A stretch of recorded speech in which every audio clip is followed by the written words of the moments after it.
I thank God for this wonderful opportunity to meet you all like this. మిమ్మల్ని అందరినీ ఇలా కలుసుకోవడానికి ఇచ్చిన ఈ అవకాశాన్ని బట్టి దేవుని స్తుతిస్తూ ఉన్నాను. I'd like to start with a question. Feel free to unmute and answer quickly without any pause, with the one word answer. When we look నేను at ఒక the ప్రశ్న topic, వేయాలనుకుంటున్నాను. ఆ ప్రశ్నకి మీరు జవాబు అన్మ్యూట్ చేసుకుని ఒక మాటలో జవాబు చెప్పండి. స్వేచ్ఛగా అవకాశాన్ని తీసుకోండి. what is godliness, or what is your understanding of godliness? దైవత్వం అంటే ఏంటి, లేకపోతే దైవత్వం అంటే మీ యొక్క గ్రహింపు ఏంటో ఒకసారి మీరు పంచుకోండి.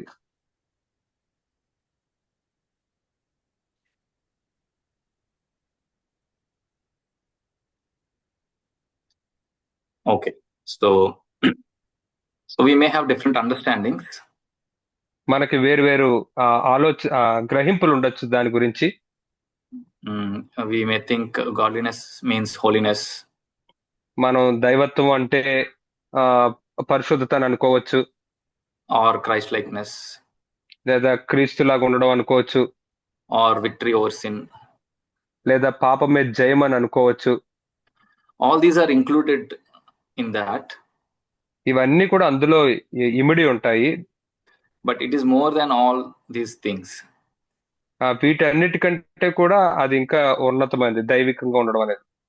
It is an attitude towards God.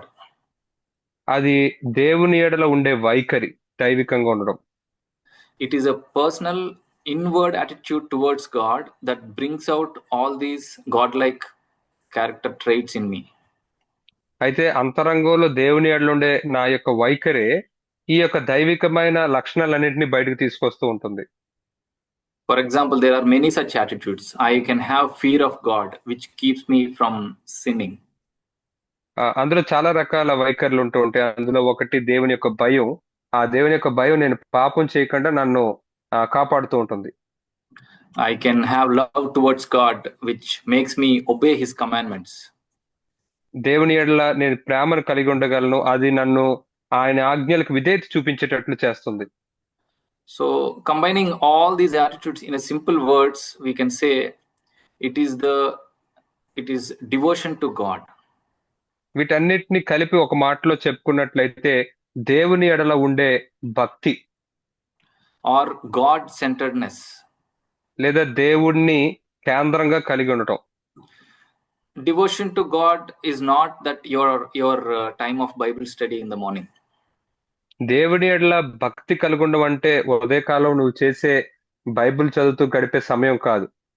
It is not just a warm emotional feeling about God. లేదా దేవుని గురించి ఏదో భావోద్వేగంగా మంచి అభిప్రాయాన్ని కలిగి ఉండటం కాదు. It is the devotion that results in a life that is pleasing to God. భక్తి అనేది దేవుణ్ణి సంతోషపరిచే విధంగా జీవితాల్లోంచి వచ్చే ఫలితాలు. So as we think about godliness or pursuing after godliness, I would like to share few truths or principles that we have to keep in mind. అయితే ఈ దైవికంగా ఉండడం గురించి కానీ దైవికానికి సంబంధించిన నియమాల్ని వెంబడించే విషయంలో 2 నియమాలు నేను మీతో పంచుకోవాలనుకుంటూ ఉన్నాను. So the first thing and the foremost thing is the right motive. అయితే మొట్టమొదటి ప్రథమమైనది ఏంటంటే సరైన ఉద్దేశాలని కలిగి ఉండటం. So when I seek godliness, I should seek with a right motive. నేను ఆ యొక్క దైవికంగా ఉండడాన్ని నేను వెతుకుతూ ఉన్నప్పుడు నేను సరైన ఉద్దేశాలని కలిగి ఉండాలి. Or I am seeking it because it is the result of the motivation that I have. లేదా నాకు కలిగి ఉన్న ఉద్దేశం యొక్క ఫలితాన్ని బట్టి నేను దాన్ని వెతుకుతూ ఉన్నానా దైవిక లక్షణాలని. Yeah. So that motive is the right motive is devotion to God. కాబట్టి ఆ సరైన ఉద్దేశం ఏంటంటే దేవుని ఎడల ఉండే భక్తి. So devotion to God is the only acceptable motive that can produce actions that are pleasing to God. ఆ దేవుని యందు ఉండే భక్తే సరైన ఉద్దేశంగా ఉండి దేవుని సంతోషపరిచేవి మనలోంచి అది ఉత్పత్తి చేస్తూ ఉంటుంది. For example, I look at a non-believer who is a good person, who does a lot of kind deeds, who helps poor ఉదాహరణ people. ఉదాహరణకు ఒక అవిశ్వాసం మనం చూసినట్లయితే అతను చాలా మంచి కార్యాలు చేస్తూ పేదవాళ్ళకి సహాయం చేస్తూ ఉన్నాడు అనుకోండి. But God is not pleased with that because it is not out of devotion to God. అయితే దేవుడు దాని విషయమై ఏం సంతోషించట్లేదు, ఎందుకంటే అది దేవుని యందు ఉన్న భక్తిలో నుంచి వస్తున్నది కాదు. Even if a believer does the same thing, but if it is not out of devotion to God, God is not pleased with that. అది ఒకవేళ ఒక విశ్వాసే చేసినప్పటికీ అది దేవుని యందు ఉన్న భక్తిలో నుంచి కనుక రాకపోతే అది దేవుని సంతోషపరచదు. Many times our motives are self-centered. అనేక సార్లు మన యొక్క ఉద్దేశాలు ఎలా ఉంటాయంటే మనమే కేంద్రంగా కలిగి ఉంటాయి. I want to be godly so that I can have a good reputation in the church. నేను దైవికంగా ఉండాలి ఎందుకంటే సంఘంలో నాకు మంచి పేరు వస్తుందని. Or I want to feel good about myself. లేదా నాకు మంచిగా అనిపించాలని. Because I hate that guilty feeling that I get through failure. లేదా ఆ ఓటమి ద్వారా వచ్చే ఆ అపరాధ భావాన్ని నేను అసహించుకుంటున్నాను అందుకు. Or I want to be godly because I seek some honor, or I seek some ministry. Maybe one day they will make me facilitator or an elder. లేదా నేను ఒక ఘనతనో లేకపోతే ఒక పదవునో ఒక సంఘ పెద్దనో లేదా సహకారినో ఏదో ఒక బిరుదు కోసం వెతుకుతూ ఆ విధంగా నేను ఉండొచ్చు. So that is not the right motive. కాబట్టి ఇవేవి కూడా సరైన ఉద్దేశాలు కాదు. Let's look at James chapter 4 verse 3. మనం యాకోబు 4వ అధ్యాయం 3వ వచనాన్ని చూద్దాం. You ask and do not receive, because you ask with wrong motives, so that you may spend it on your pleasures. మీరు అడిగినను మీ భోగముల నిమిత్తం వినియోగించుటకై దురుద్దేశంతో అడుగుదురు గనక మీకేమీ దొరకట్లేదు. Are you asking God for a life of victory? But why? మీరు జయ జీవితం కోసం ప్రభువుని అడుగుతున్నారా, లేకపోతే ఎందుకు అడుగుతున్నారు? With what motive you are asking? ఏ ఉద్దేశంతో మీరు అడుగుతున్నారు? If you are asking with a wrong motive, God is not going to give it to us. ఒకవేళ గనక మీరు తప్పుడు ఉద్దేశంతో అడిగినట్లయితే దేవుడు దాన్ని మనకి ఇవ్వడు. Let's look at Romans chapter 13. రోమీయులకు రాసిన పత్రిక 13వ అధ్యాయం ఒకసారి చూద్దాం. Verse 5. 5వ వచనం. The context is about being under subjection to authorities. ఇక్కడ ఉన్న సందర్భం ఏంటంటే ఉన్న అధికారాలకు మనం లోబడి ఉండాలి అనే దానికి సంబంధించి. Therefore it is necessary to be in subjection, not only because of wrath, but also for the conscience sake. కాబట్టి ఆగ్రహ భయమును బట్టి మాత్రం కాక మనస్సాక్షిని బట్టి లోబడి ఉండుట అవసరము. Why do I want to obey the rules of government? ఎందుకని ప్రభుత్వ నియమాలకి నేను లోబడాలనుకుంటున్నాను? To avoid fine? ఏదో వాళ్ళు వేసే జరిమానాను తప్పించుకోవడానికా? Or it is because it pleases the Lord? లేదా అది ప్రభువుని సంతోషపరుస్తుంది అనా? Why do I want to subject to my elders in the church? నా సంఘంలో ఉన్న సంఘ పెద్దలకు నేను ఎందుకు లోబడాలనుకుంటున్నాను? So that they will have a good opinion about me? తద్వారా వాళ్ళకి నా మీద ఒక మంచి అభిప్రాయం ఉంటదనా? Or they won't put me out of the church? లేదా వారు సంఘంలో నుంచి నన్ను బయటికి పంపేయరు అనా? No, not for that sake, but for the conscience sake. వాటి నిమిత్తం కాదు గాని మన మనస్సాక్షి నిమిత్తము. It is with the right motive that we should seek godliness. కాబట్టి సరైన ఉద్దేశంతో మనం ఆ దైవికమైన దానికోసం మనం వెతకాలి. The next thing I want to talk about is the right source. నేను చెప్పాలనుకున్న మరొక విషయం ఏమిటంటే సరైన మూలము. The power or enablement to become godly comes from God himself. ఆ యొక్క శక్తి లేదా ఆ సామర్థ్యము కేవలం దేవుడి నుంచి మాత్రమే మనకు వస్తుంది. Philippians chapter 2. Brother, your camera, once you see, brother, only your head is visible. Yes, brother. Philippians chapter 2. Yes, brother. Verse 13. ఫిలిప్పీలకు రాసిన పత్రిక 2వ అధ్యాయం 13వ వచనం. For it is God who is at work in you, both to will and to work for his good pleasure. ఇక్కడ మనం చూసినట్లయితే మీరు ఇచ్చయించుటకును కార్యసిద్ధి కలుగు చేసుకొనుటకును మీలో కార్యసిద్ధి కలుగు చేయవాడు దేవుడే. Not only just to give you the willingness, but he is the one who is at work in you so that you can work for his good pleasure. మీరు ఆ విధంగా చేయాలని కోరుకోవడానికి మాత్రమే కాకుండా మీలో మీరు ఆ కార్యాన్ని చేసేటట్లుగా మీలో కార్యం చేసేది దేవుడే. So without God's help, I cannot become godly. కాబట్టి దేవుని సహాయం లేకుండా నేను దైవికంగా అవ్వలేను. 1 Corinthians chapter 3. కొరింథీయులకు రాసిన మొదటి పత్రిక 3వ అధ్యాయం verses 6 and 7. 6-7 వచనాలు. You can read, brother. Yeah.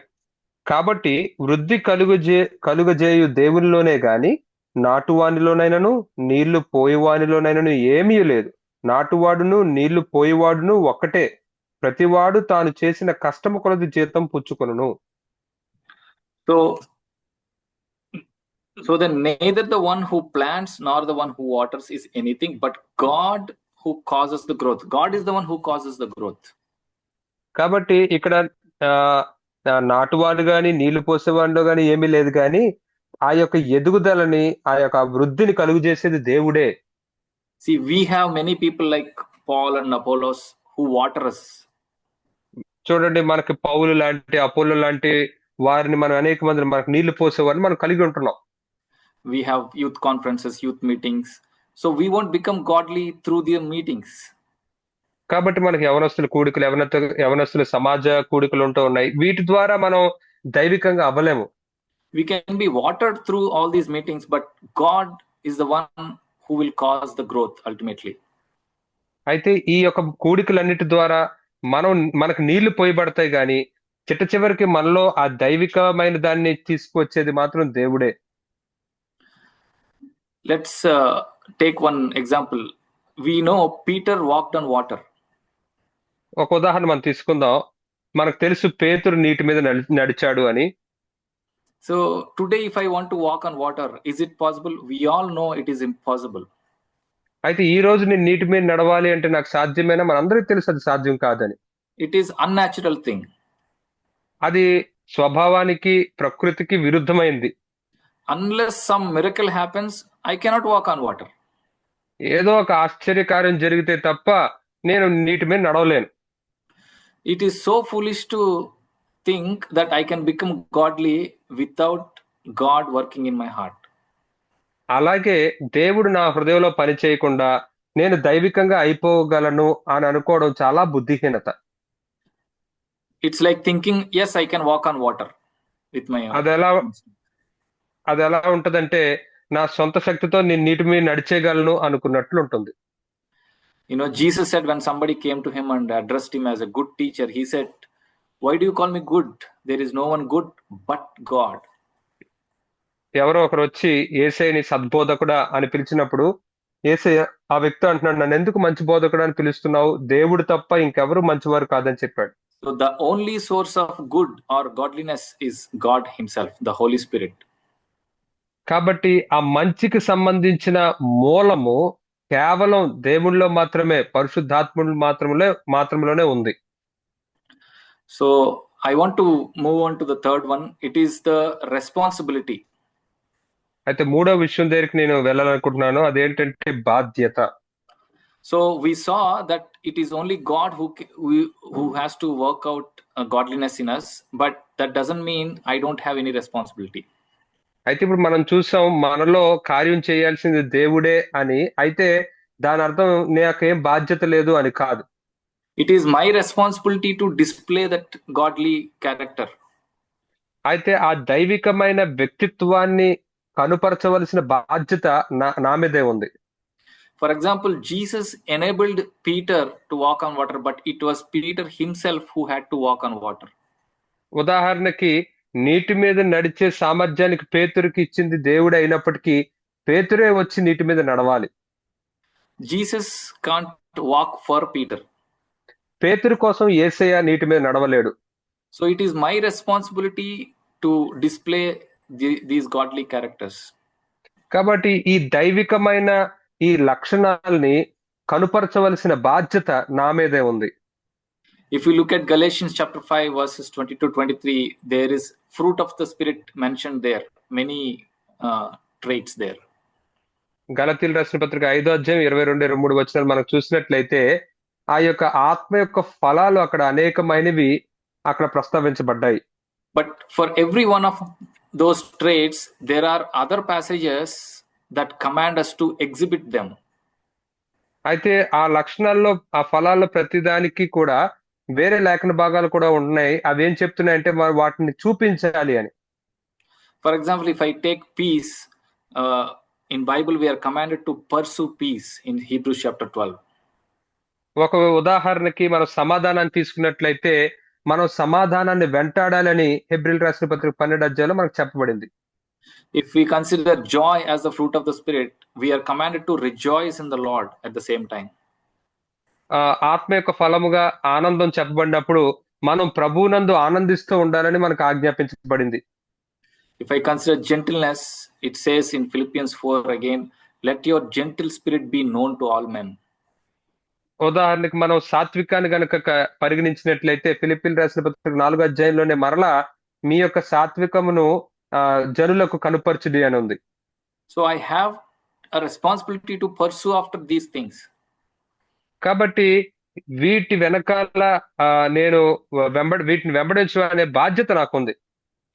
Paul told Timothy, discipline yourself for the purpose of godliness.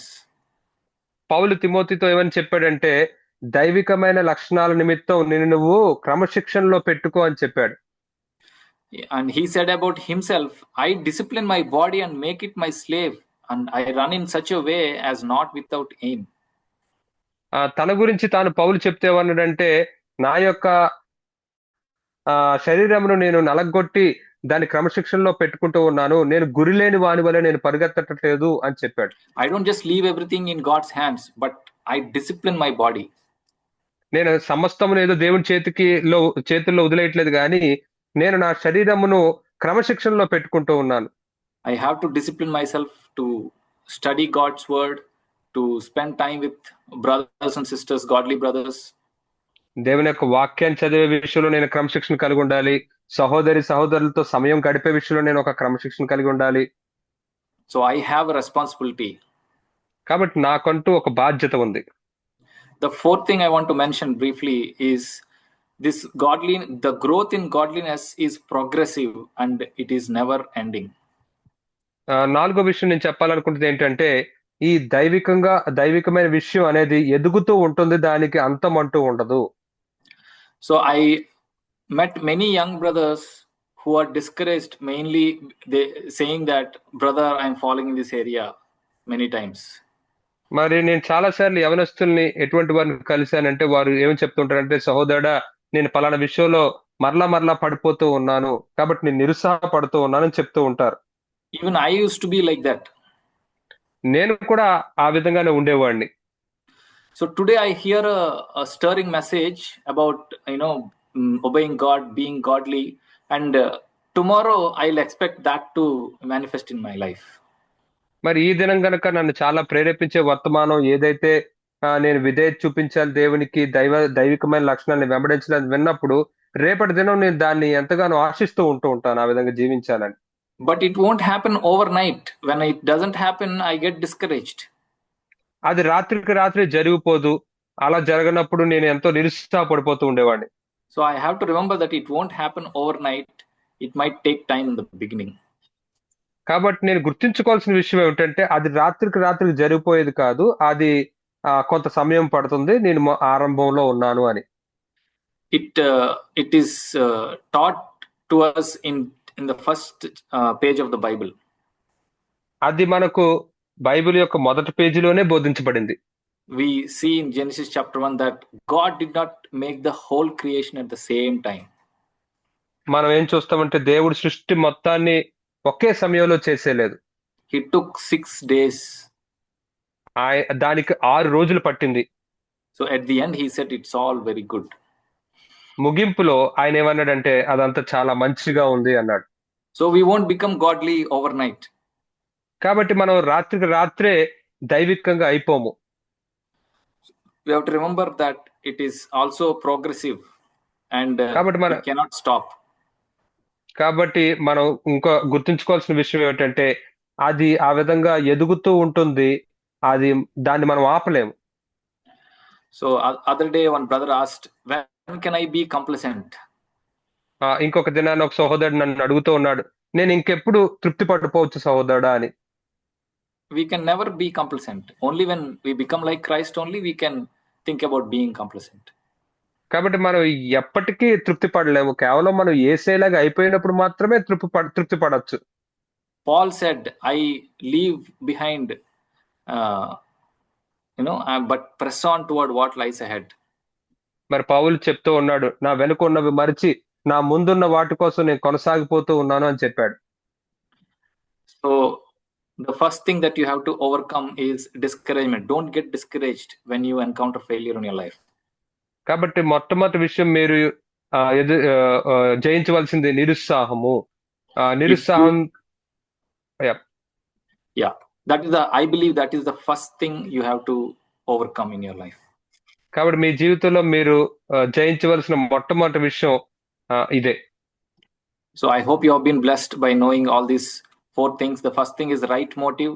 Only devotion to God is the right motive. కాబట్టి ఈ 4 విషయాల చేత మీరు ప్రోత్సహించబడ్డారని నమ్ముతూ ఉన్నాను. మొదటిది సరైన ఉద్దేశాన్ని కలిగి ఉండడం, అది దైవికమైన దేవుళ్ళలో మాత్రం మనం పొందుకోగలమని.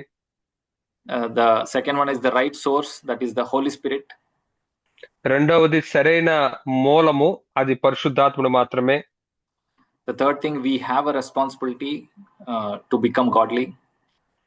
మూడవది దైవికంగా అవ్వడం అనే దాని యొక్క బాధ్యత మన మీద కూడా ఉంది. The fourth one is, I don't become godly overnight, so I need not get discouraged. నాలుగవది, నేను రాత్రికి రాత్రే నేను దైవికంగా అయిపోలేను, కాబట్టి నేను నిరుత్సాహపడాల్సిన అవసరం లేదు, అది అలాగా కొనసాగుతూ ఉంటుంది. May the Lord help us. ప్రభు మనకు సహాయం చేయను గాక.